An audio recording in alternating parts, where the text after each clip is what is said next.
الحمدللہ الحمدللہ وکفیٰ وسلام علی عباد الذین اصطفیٰ اما بعد فاعوذ باللہ من الشیطان الرجیم بسم اللہ الرحمن الرحیم لقد جئناکم بالحق ولکن اکثرکم للحق کارہون۔ ہم تو تمہارے پاس حق لے آئے لیکن تم میں سے اکثر لوگ حق سے نفرت رکھنے والے تھے۔ ام ابرموا امرا فإنا مبرمون، کیا انہوں نے کسی کام کا پختہ ارادہ کر لیا ہے تو یقین مانو کہ ہم بھی پختہ کام کرنے والے ہیں۔ سبحان ربک رب العزت عما یصفون وسلام علی المرسلین والحمد للہ رب العالمین۔ اللہم صلی علی سیدنا محمد وعلی آلہ وصحبہ وسلم۔ پارہ 25واں سورۃ زخرف کی آیات مبارکہ 78 اور 79 کی تلاوت کی گئی ہے اور ساتھ ترجمہ بھی کیا گیا ہے۔ گزشتہ درس میں ذکر ہوا تھا کہ جو اہل ایمان ہیں، جو متقین ہیں، جو پرہیزگار ہیں، جو اپنی خواہشات پر اللہ کے احکامات کو ترجیح دیتے ہیں، رب چاہے زندگی گزارتے ہیں، صالح اعمال کرتے ہیں، وہ بہشت کے وارث ہوں گے، جنت کے وارث ہوں گے، اور وہاں انہیں بکثرت میوے ملیں گے اور انہیں کہا جائے گا کہ کھاتے رہو، یا کبھی ختم نہیں ہوں گے۔ وہاں انہیں محنت نہیں کرنی پڑے گی دنیا کی طرح، جس طرح ہم روزی کمانے کے لیے محنت کرتے ہیں، بچوں سے دور رہتے ہیں، لیکن وہاں کوئی کام نہیں ہوگا، کوئی بس عیش و عشرت ہوگی، سکون کی زندگی ہوگی، کوئی کسی سے کینہ نہیں رکھے گا، سب آپس میں محبت کرنے والے ہوں گے، ہمیشہ جوان رہیں گے، کسی کو بڑھاپا نہیں آئے گا، اور جو خواہش کریں گے اللہ تعالیٰ وہ فوری پوری کر دیں گے۔ اور اس کے مقابلے میں جو گناہگار لوگ ہیں، کافر ہیں، مشرک ہیں، جنہوں نے اللہ کے احکامات کا مذاق اڑایا، جنہوں نے انبیاء کی مخالفت کی،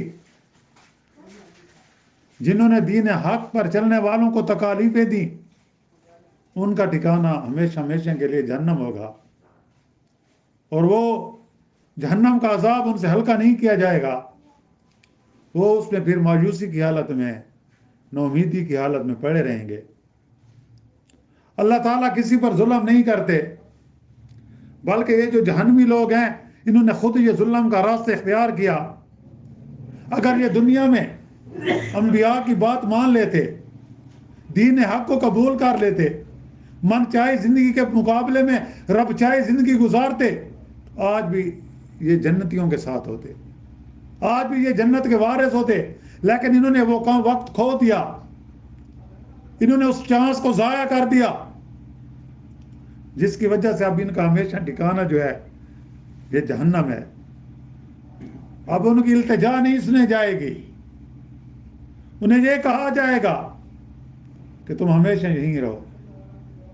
یہ داروغہ جہنم جس کا نام مالک ہے، اس سے التجا کریں گے کہ تم اپنے رب سے کہو کہ وہ ہمارا کام تمام کر دے، ہم پر موت آ جائے، لیکن وہاں موت آ چکی ہوگی، موت نہیں آئے گی، بلکہ نہ وہ جئیں گے نہ مریں گے، بس عذاب میں مبتلا ہوں گے، جلد ختم ہوگی، نئی جلد مل جائے گی، اور اس طرح عذاب کا دور ان کے لیے ہمیشہ ہمیشہ کے لیے چلتا رہے گا۔ اللہ تعالی ہم سب کو جہنم کے عذاب سے محفوظ رکھے اور جنت کا وارث بنائے۔ آج جو آیات مبارکہ پڑھی گئی ہیں کہ لقد جئناکم بالحق، لقد جئناکم بالحق ولکن اکثرکم للحق کارہون کہ ہم تو تمہارے پاس حق لے آئے، لیکن تم میں سے اکثر لوگ حق سے نفرت رکھنے والے تھے۔ یعنی انبیاء علیہ السلام کو اللہ نے نبوت کا تاج پہنایا، رسالت کا تاج پہنایا، وہ اللہ کے منتخب ہستیاں تھیں، چنی ہوئی ہستیاں تھیں، اور اللہ نے ان کو یہ فریضہ دیا کہ وہ جا کر امت کو، اپنی قوموں کو یہ سبق دیں کہ قولوا لا الہ الا اللہ تفلحون، کہ تم لا الہ الا اللہ کہہ دو تم کامیاب ہو جاؤ گے۔ تم یہ یقین بنا لو سب کچھ اللہ سے ہوتا ہے، مخلوق سے کچھ نہیں ہوتا۔ سب کو روزی دینے والا، سب کو زندگی دینے والا، سب کو موت دینے والا صرف اللہ کی ذات ہے۔ سب کا مشکل کشا اللہ ہے، سب کا حاجت روا اللہ ہے، اللہ کے سوا کوئی حاجت روا نہیں، کوئی مشکل کشا نہیں۔ جس کو نیند آتی ہے، جو تھکتا ہے، جو کھاتا ہے، جو چلتا پھرتا ہے، جو بیمار ہوتا ہے، وہ مشکل کشا نہیں بن سکتا۔ اور تم جو تھے وہ نفرت کرتے تھے ایسے دین حق کی دعوت دینے والوں سے۔ یعنی یہ اللہ تعالیٰ کا ارشاد ہے، یہ فرشتوں کا ہی قول ہے بطور نیابت الہی، کہ جیسے کہ افسر مجاز ہم کا استعمال حکومت کے مفہوم میں کرتا ہے، اکثر سے مراد کل ہے، یعنی سارے ہی جہنمی، یا پھر اکثر اس سے مراد وہ رؤساء ہیں، وہ لیڈر ہیں جو اپنے پیروکاروں کو، اپنے چاہنے والوں کو، اپنے فین کو راہ حق پر چلنے نہیں دیتے تھے، اور وہ بھی ان کی بات مان لیتے تھے، وہ ان کی اندھی تقلید کرتے تھے، تو آج وہ بھی ان کے ساتھ جائیں گے۔ جیسا کہ کئی بار ذکر ہو چکا ہے کہ جہنمی جو اپنے امراء کے پیروکار ہوں گے، اپنے بڑوں کے سرداروں کے پیروکار ہوں گے، تو وہ اللہ سے التجا کریں گے ان کو دوہرا عذاب دے، ان کو دگنا عذاب دے، کہ ان کی وجہ سے ہم جہنم کے مستحق ہوئے ہیں۔ تو لیکن وہاں کسی کو خلاصی نہیں ملے گی، کوئی عذر کام نہیں آئے گا۔ اور حق سے مراد اللہ کا وہ دین اسلام ہے جو تمام انبیاء کا ایک دین تھا۔ جتنے بھی انبیاء آئے، حضرت آدم علیہ السلام سے لے کر نبی کریم صلی اللہ علیہ وسلم تک، سب کا دین اسلام تھا، سب کا دین حق تھا، سب کا پیغام توحید تھا، اور سب نے یہی دعوت دی کہ لوگوں سب کچھ اللہ سے ہوتا ہے، مخلوق سے نہیں ہوتا۔ تم نے اللہ کے ساتھ جن ہستیوں کو شریک ٹھہرایا ہوا ہے، یہ تمہیں کچھ نہیں دے سکتی، یہ تو خود محتاج ہے۔ یہ ہے ہستیاں جو آج مدفون ہیں، جب ان کی روح پرواز کر گئی، جب ان کے جسم سے روح نکل گئی، جب یہ میت بن چکے تھے، تو یہ دوسروں کے رائے مکرم پر دے کیا ان کو دفنایا جاتا ہے یا جلایا جاتا ہے؟ جو مرنے کے بعد بے حس پڑا ہو، وہ پھر قبر میں جا کر تمہاری کیا مدد کرے گا؟ آج ہم مسلمانوں میں بھی یہ ہے، آپ مزاروں پر دیکھتے ہیں لوگ طواف کر رہے ہوتے ہیں، جھک رہے ہوتے ہیں، سجدے کی حالت میں جاتے ہیں، ان کی پیٹ نہیں کرتے، قبروں کو چوما جا رہا ہے، اس پر قسم قسم کی قیمتی چادریں ڈالی جا رہی ہیں، اور یہاں بیچارے غریب لوگ، ان کو کپڑے نصیب نہیں ہیں۔ تو یہ اللہ کے ساتھ شریک نہیں ٹھہرانا۔ اور حجت کیا پیش کرتے ہیں وہ جو خانقاہوں کے بڑے ہیں، بزرگ ہیں، ولی ہیں، وہ کہتے ہیں جس طرح آپ ڈاکٹر کے پاس جاتے ہیں نا، ہم بھی کہتے ہیں کہ سب کچھ اللہ سے ہوتا ہے، تو ڈاکٹر آپ کو دوائی دیتا ہے نا، اب شفا تو اللہ دیتا ہے، اب دوائی ایک ذریعہ ہے۔ تو آپ جب یہاں آتے ہیں قبروں پر، ان مزاروں پر، تو تمہیں یہ شفا جو ملتی ہے ان کی وجہ سے، شفا اللہ دیتے، لیکن وجہ وسیلہ یہ بنتے ہیں، وہ تو اندر پڑے، ان کو تو پتہ بھی نہیں ہے، ان کو تو اپنا یہ بھی معلوم نہیں ہے کہ میری قبر پر کون آیا ہے۔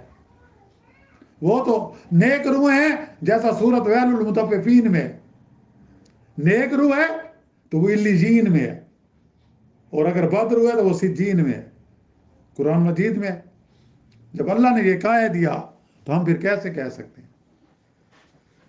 اور یہاں یہی ہے کہ تمہیں پیغمبروں کے ذریعے، رسولوں کے ذریعے، انبیاء کے ذریعے دین حق کا پیغام پہنچایا گیا تھا، تاکہ تمہاری آخرت بن جائے، تاکہ تم جہنم کے عذاب سے بچ جاؤ۔ اور آخر میں اللہ نے نبی کریم صلی اللہ علیہ وسلم کو خاتم النبیین بنا کر بھیجا، امام الانبیاء بنا کر بھیجا، خاتم الرسول بنا کر بھیجا، اور ان کو ایسی کتاب دی قرآن مجید کی شکل میں کہ جس کی حفاظت ذمہ خود میرے اللہ نے لیا کہ اِنَّا نَحْنُ نَزَّلْنَا الذِّکْرَ وَإِنَّا لَهُ لَحَافِظُونَ، کہ ہم نے یہ ذکر، یہ قرآن مجید نازل کیا ہے اور ہم اس کی حفاظت کریں گے۔ اور یہ دین اسلام جو سب انبیاء کا دین تھا، دین اسلام تھا، جب میرے نبی کو اللہ نے آخری نبی بنا کر بھیجا اور دوسرے مذہب کے پیروکاروں نے، جیسے یہودیوں نے، جیسے عیسائیوں نے، جب میرے نبی پر وہ ایمان نہ لائے تو اللہ نے ان سے اسلام کی نسبت چھین لی، اور اسلام کی نسبت میرے نبی کے ساتھ اب ہے۔ مسلمان وہ ہوگا جو امت محمدیہ کا رکن ہوگا۔ اب عیسائیت کے نام سے مشہور ہیں، یہودیت کے نام سے مشہور ہیں، وہ مسلمانوں کے نام کی نسبت بھی اللہ نے ان سے ہٹا دی، لیکن سمجھ نہیں ہے، ماننے والے نہیں مانتے۔ اب ان کو کیسے منوا سکتے ہیں؟ حالانکہ سب انبیاء کی 1,00,000 کموں پہ 24,000 پیغمبر ہے، سب کی دعوت ایک تھی، دعوت توحید تھی۔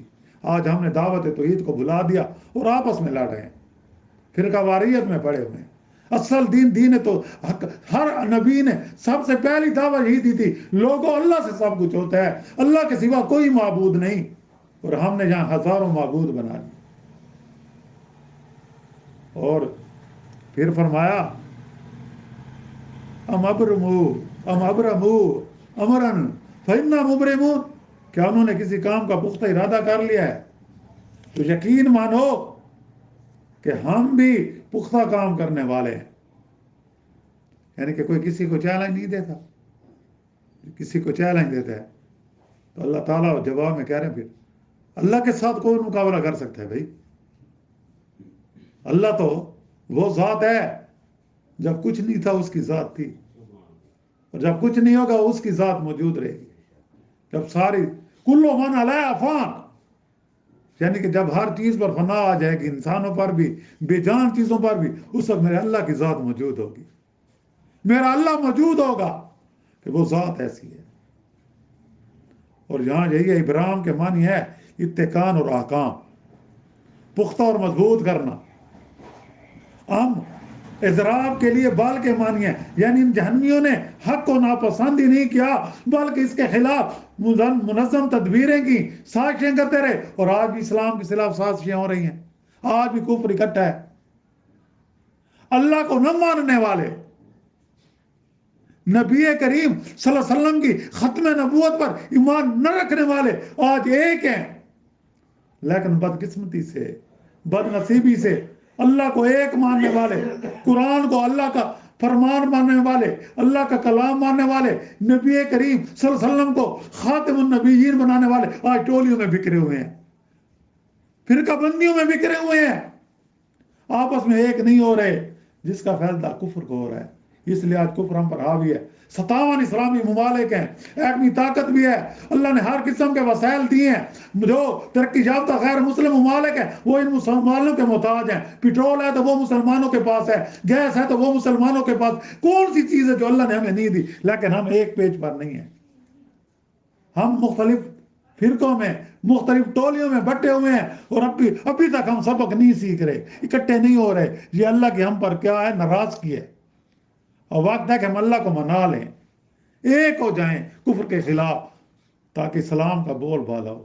میرے نبی کو اللہ نے اس مقصد کے لیے بھیجا تھا کہ تم نے یہ دنیا میں اللہ کے دین کی دعوت پھیلانی ہے، وہ دعوت پھیلا دے، اور جو لوگ جس بھی سٹیج پر، جس پلیٹ فارم پر اللہ کے دین کی خدمت کر رہے ہیں، اللہ تعالیٰ ان کو جزائے خیر دے۔ اللہ نے مختلف مزاج بنائے، کوئی تبلیغ میں چل رہا ہے، کوئی جہاد میں جا رہا ہے، کوئی دین کی تعلیمات مسجدوں میں دے رہا ہے، کوئی حافظ قرآن بنا رہا ہے، کوئی ترجمے پڑھا رہا ہے، اور کوئی حدیث کا علم دے رہا ہے، کوئی سیرت صحابہ لوگوں کو بتا رہا ہے، کوئی نبی کریم صلی اللہ علیہ وسلم کی سیرت کے بارے میں بتا رہا ہے، اور کوئی قرآن مجید کے درس دے رہے ہیں۔